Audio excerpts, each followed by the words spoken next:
Halo sahabat Kompas TV, saatnya kita update 3 berita terpopuler hari ini, Sabtu 15 Mei 2021 bersama saya, Anselina Tasya. Sahabat Kompas TV, kita mulai dengan berita yang pertama, Bupati Kediri Hanindito Himawan mencopot Camat Purwoasri beserta staf dari posisi jabatannya.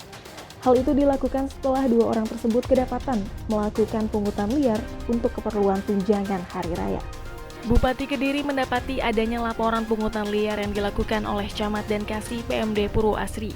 Dalam aksinya, Camat Purwoasri meminta kepada setiap desa agar menyetorkan uang Rp1 juta untuk keperluan THR. Dari penyelidikan sementara, uang yang disetor 23 desa tersebut merupakan dana pendapatan asli desa. Terkait hal ini, Bupati Kediri langsung mengembalikan uang tersebut kepada setiap desa dan mencopot jabatan Camat Purwoasri. Informasi yang saya terima dari masyarakat, transaksi itu tetap dilakukan. Pada tanggal 5 Mei, maka saya sendiri yang turun ke lapangan. Pada tanggal 5 Mei, jam 9 pagi kurang lebih. Itu ada pengumpulan dana, kurang lebih terkumpul dana sebesar 15 juta. Ini dana 15 juta ini jadi mekanismenya setiap desa itu setor 1 juta ke kecamatan. Jadi kalau Purwoasri ada 23 desa, total 23 juta. Saya sudah sampaikan, saya sudah ingatkan yang bersangkutan, tapi ternyata tidak diindahkan, maka saya minta untuk inspektorat memproses. Sahabat Kompas TV, di berita kedua, tempat rekreasi Taman Impian Jaya Ancol mendadak ditutup. Pengunjung yang terlanjur datang untuk berlibur protes terkait penutupan ini. Penutupan ini merupakan hasil dari evaluasi internal untuk kembali menguatkan protokol kesehatan selama pandemi COVID-19.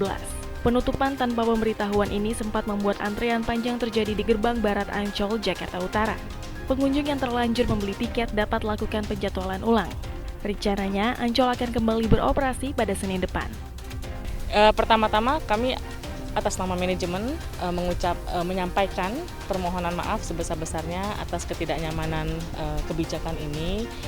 Ini adalah murni kebijakan dari manajemen PT Pembangunan Jaya Ancol agar kami dapat lebih mempersiapkan protokol kesehatan dengan maksimal setelah kemarin kami buka di Lebaran pertama dan Lebaran kedua. Ya.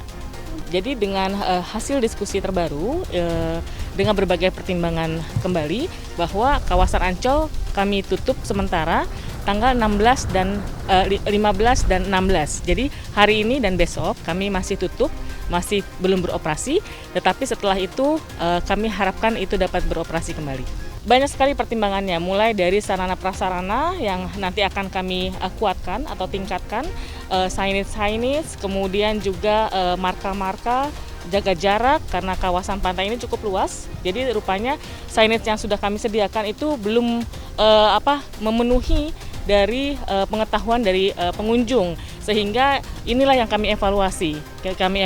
Dan perlu kita tingkatkan apa yang perlu kita supaya pengunjung itu aware terhadap semua signage yang kami lakukan di area pantai.